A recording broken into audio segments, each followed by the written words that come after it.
What's up, guys? Welcome to another episode of Daily Refinement. My name is Chris. This is a reseller's life. Today, I want to get into a really important topic, which is defects on your account. Now, defect on your account can negatively affect your seller rating. And I have been really taking a look at this to make sure that I can maintain top-rated seller in some of my accounts, but most importantly, stay above standard. Now, I want to point out a few things I did not know, and this would have saved me a lot of hassle had I known these things. So I wanted to share these ideas with you. If you guys are just listening, it might be worth it to go on the YouTube and check it out, because I'm going to show the actual reasons you can get defects removed on your account and where to find them. So if you just Google eBay automatic defect removal, it'll pull up a list of reasons of how you can get defects removed, and you can basically get seller discounts. This episode should put money back into your pocket, because sometime in your eBay career, you may fall below standard if you are not on top of your game, or you just have a couple of defects. Especially when you're just getting started, it's difficult to maintain a perfect record. But I'm going to show you guys the 6 ways or so that you can get defects removed. Now, I want to point out with eBay, this is how their policies work. If you call in, depending on which rep you get, you will get different types of information. Most people who've been selling on eBay will give you the advice, if you don't get the answer you're looking for, call back again. And I always give the advice, do not call in the eBay, because it's a waste of your day. You should just focus on getting better items up and just move on. Now, there may be cases, though, where it's worth your time to go in and get all the defects removed or cleaned up and make sure your account is clean. And I had to go ahead and do this, and a few different transactions that normally wouldn't qualify for defect removal manually were available automatically. So I'm going to get into the one that applied to me first, which was I had an item, a belt, where the customer filed a claim of not receipt after 3 or 4 days. And for some reason, I dropped the ball and I didn't respond to this customer in a timely manner. So they opened up a case, and eBay ruled against me because I didn't respond, I think, in 2 days. Now, this account is my liquidation account. No excuses, but I don't handle the customer service on this account. So this fell through the cracks. The person opened up a case. They won the case. They got a full refund for the belt. And then 2 days later, they received the belt. So the customer got a refund. They got the belt. And then I also got a defect. Now, for me, I write off around 4% of everything is shrinkage. So I already have a little bit of extra money built in to my shipping and handling to cover small defects like this. It doesn't excuse my poor selling behavior, but what happened was I was not able to remove the defect because I didn't address this until after the period of time that was eligible for an appeal, which is between 30 and 60 days. Okay, so you don't really know. I mean, depending on who you call on eBay, there's different rules. Like some people say within 90 days you can remove it. Some days within 60 days you can remove it. Some people say within 30 days. On the actual page this is on eBay's website, it doesn't say the time frame. Okay, also, if you guys have been selling on eBay for a while, you'll realize that sometimes they'll issue you a courtesy, right? So you have a perfect record except for one situation, they'll probably hook you up. You can get negative feedback removed. This is like an important thing to understand. eBay, it has humans who answer the phone, and we are human sellers. And usually they will remove any defects if it's like a very rare occurrence. Now, is one thing having a lot of defects versus, for me, in this particular store, I have 5 defects out of 1,661 transactions, which in my opinion is high. I shouldn't be that high. I should have 1 or 2 maybe per 1,000. So at 5, that's too many, especially even in a liquidation account where every single item is damaged. It's still not really acceptable. So anyway, PayPal was able to review it, and PayPal said, Chris, you don't have any blemishes on your account.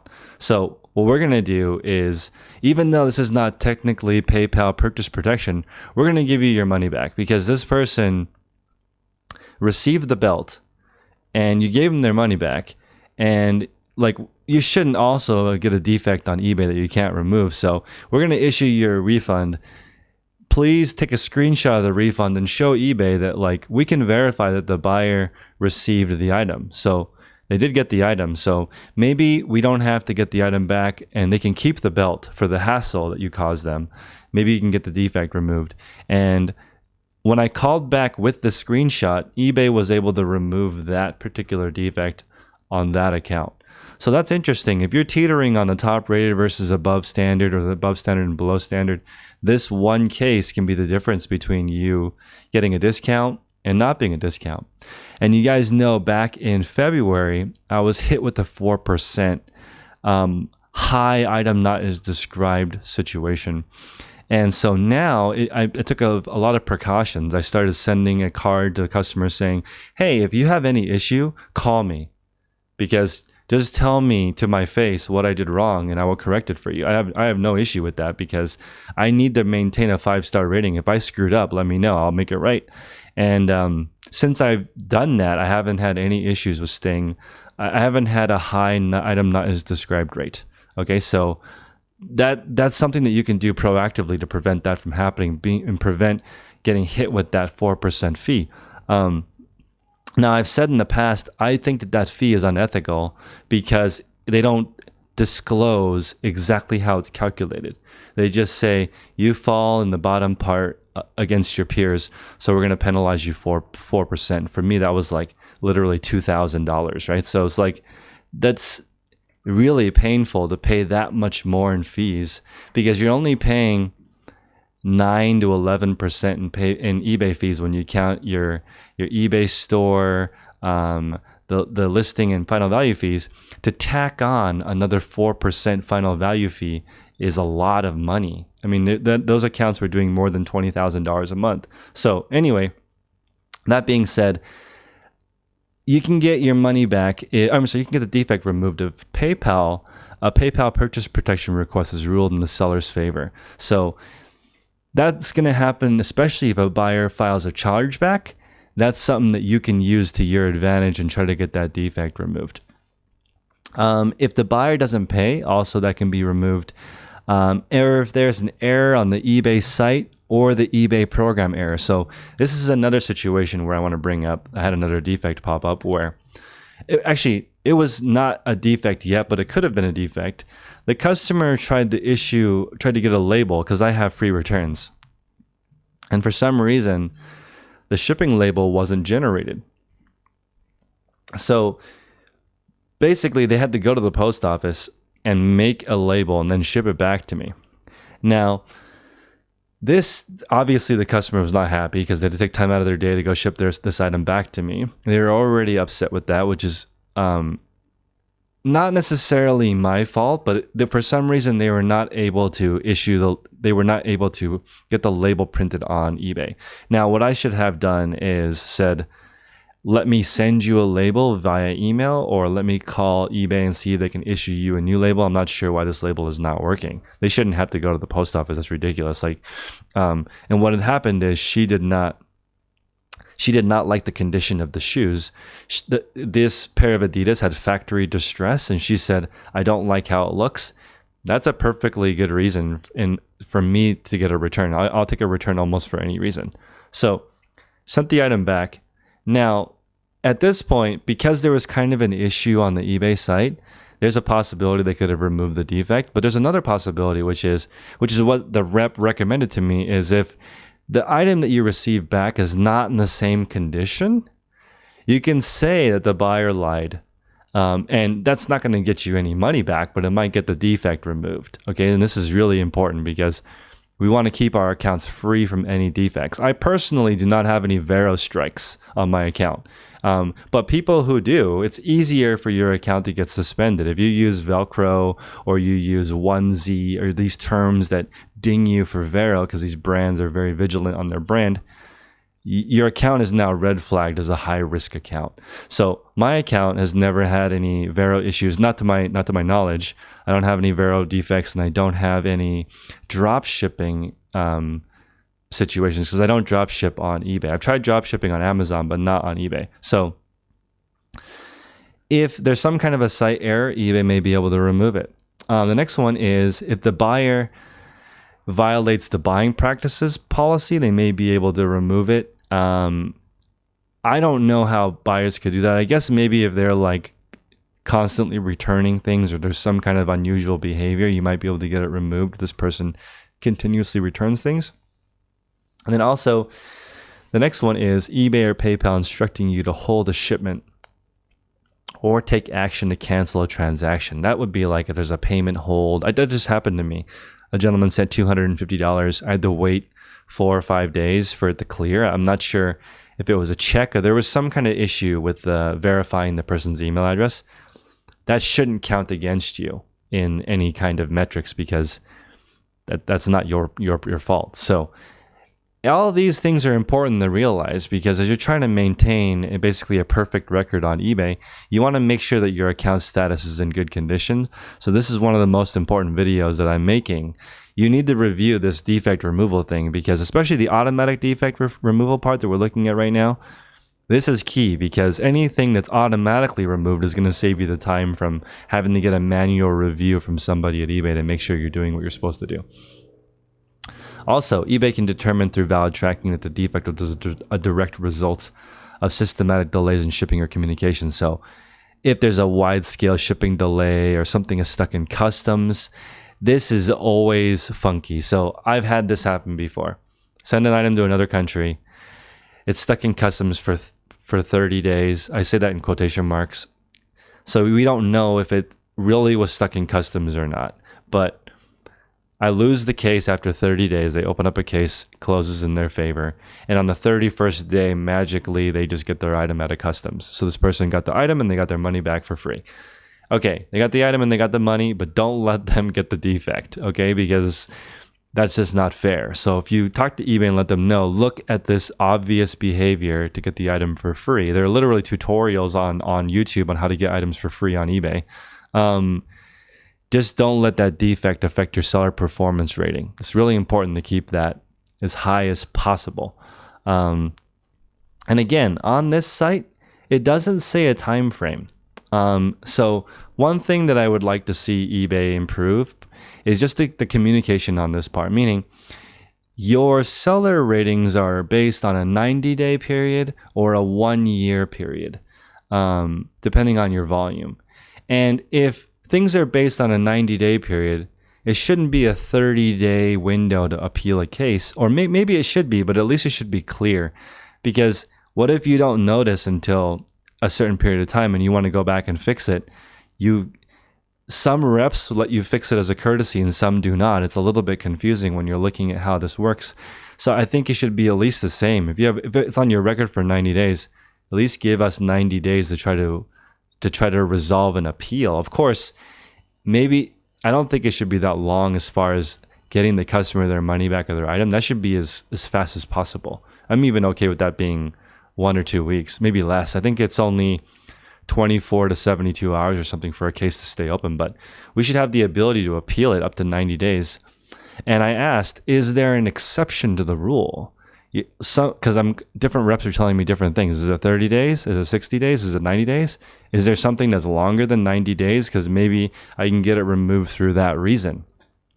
And they said, yes, there is an exception to the rule, which is if it's a cell phone, and cell phones can be a little bit wonky, meaning if you don't pay the bill, they'll still work for a certain period of time. So you could like sell a phone that's bricked, meaning that the balance is not paid off to somebody and they're using it at home and it's working just fine. All of a sudden it doesn't work 4 months later because they found out that the phone is stolen or something. Then they can go beyond the 30, 60, or 90-day rule and remove the defect, right? And help out the buyer in that situation. And I think that's because they're trying to help out the buyer, right? The buyer, they don't want to screw the buyers, which makes total sense to me. So I just feel like the lesson from all of this is that not everything on eBay is permanent. If something happens to you, don't be rude when you call customer service. Try to find out what is possible. Can you get a defect removed? Maybe you can't. And try to figure out what the exceptions are so that you can make sure that your account stays in the best standing that you can, because you get discounts, you get treated differently, you get a little bit of a badge if you do the top rated seller. I do think eBay should come out with more badges like fast shipper, fast handling, fast return, something like that, so to gamify it a little bit, to make it a little bit more fun. That's something that eBay could do to improve this process. But again, I'm on the page right now. It does not say on here. Actually, let me click learn more. Seller performance policy. So yeah, it says if you're over 400 transactions, you're evaluated 90. Read our full policy promptly. Defect rate 2%. Cases closed.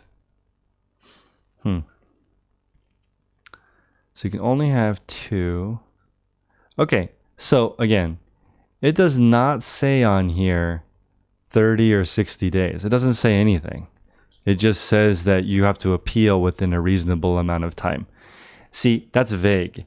If you have a policy that says 30 or 60 days, it should at least be in the documentation online so that we can see.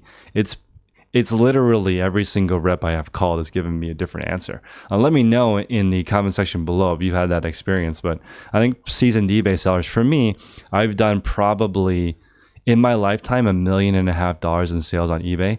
And that's not that much actually, because I've been selling on eBay for a long time. But if you're looking at people that, and I would still consider myself a small seller. The people who are doing crazy volume, the people who are doing 7 figures a year, this or 7 or 8 figures or actually there are not any 9-figure sellers. So the 7 or 8 figure sellers, which there are a lot of, if you're listening, this is really important because you can actually spend some time and figure out how to get most of your defects removed and keep your account crispy clean.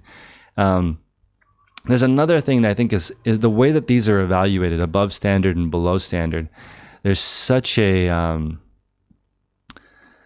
huge penalty for being below standard as far as like search traffic, and it affects across all of your accounts. So if you guys have one account below standard, it's going to affect the traffic on your other accounts. So make sure if you screw up one of your accounts, it screws up all of your accounts. They're all tied together. It's just like if you get one account suspended, all your accounts get suspended. So just be careful here. Read up on the seller performance policy and the defect policy.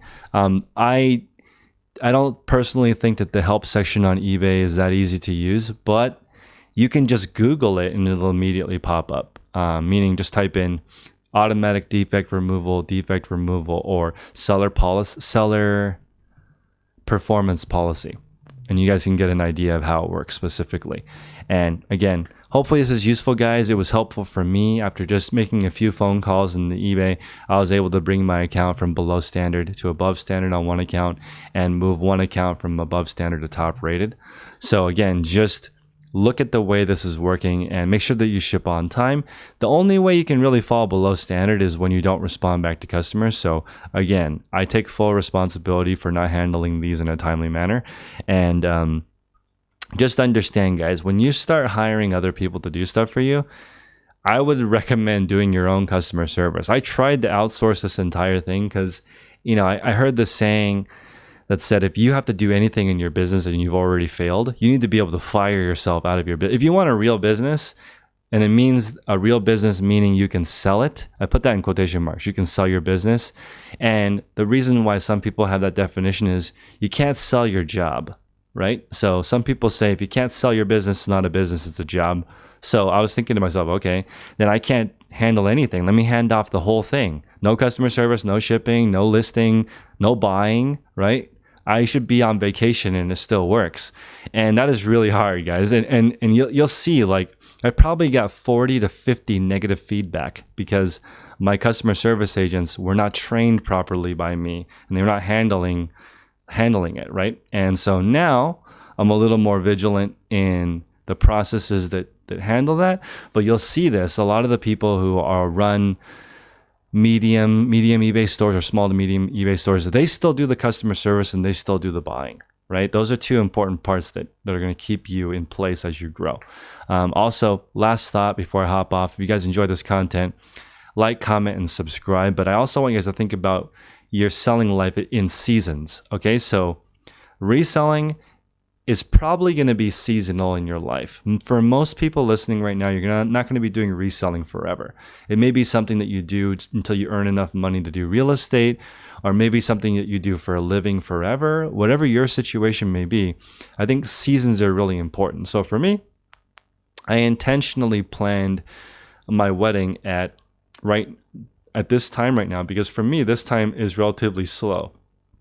But I can't take off any time between September and December because that's the busy time for me, right? So I'm not going on a honeymoon. I'm going to get married and literally go back to work the next day because my fiance and I are both, or she's going to be my wife in a week now, exciting, have decided that this is the wrong time to be taking a honeymoon because I'm in e-commerce, right? This is the busy time. So right now, make money, then later go on that honeymoon. Don't just take vacation because you have to take vacation. I think that you may want to take it when it makes sense in your business as you're running this. If you're deciding to have, let's say, for example, we want to try to have a kid in the next couple of years. So I'm going to try to get as much done as I can. That's very motivating to me to try to get as much stuff done before that happens because I want to spend a lot of time with my kid. But on the flip side of that, I recognize that certain people, when they're building their businesses, they put their kids in childcare. So I'm not necessarily, I don't want to judge those people. I don't know what people's situations are, but I see a lot of animosity online towards different kind of parenting techniques, and I don't think that's healthy. We should just respect the way people want to handle their own kids. It's different. I see parents who have chosen to take a smaller eBay business because they want to spend 100% of their time with their kids. That's completely fine. Your kids are only going to be in your house until they, in America at least, most people leave when college comes around. Or I guess these days people are leaving in their mid-30s. But I just think that, as a millennial that grew up with a kind of a broken family, I didn't really know who my parents were. So I don't know if it's worth it. I didn't know who my parents were, and we weren't financially stable. But I meet people that are like financially stable, but their parents weren't around, and they resent their parents. Right? So, I haven't really seen the opposite. Like my parents are always around. They took care of me, and I hated them because they weren't richer. Like that really I haven't heard, right? So if you look at the different ways, yeah, you can definitely be more successful if you spend more time on your business. But I just think there's seasons for everything. If you guys are listening to this and you're young, please just be frugal with your money and just don't have lifestyle inflation and just keep on chugging. Build the skills that you need to really grow and understand how e-commerce works, because we're right at the beginning of when this is going to be insane. I can't even imagine the point when like regular buying stuff at the store is less than online. Right now, we're not there yet. Okay, right now, more stuff is purchased in person than it is online. But when that flips, it's going to be a weird planet. And I don't want to be on the side of the people that only know how to sell stuff in person. I want to be on the internet side of it. So appreciate you guys. Thank you so much for listening to me ramble. I will see you guys in the next episode. Please smash the like button. If you're listening to this on the podcast, I would really, really appreciate a review. That really helps people find us and for the discovery. And I'm loving the podcast, guys. If you guys want to watch or listen to my show on a podcast version, it's on Google Play, Stitcher, all those places. There's no ads, right? So right now, as I'm starting my podcast journey, I'm not going to insert ads in there. Just going to let people listen to it and hopefully get some great ratings. So if you guys appreciate this content, I'll see you guys on the next episode. Take care.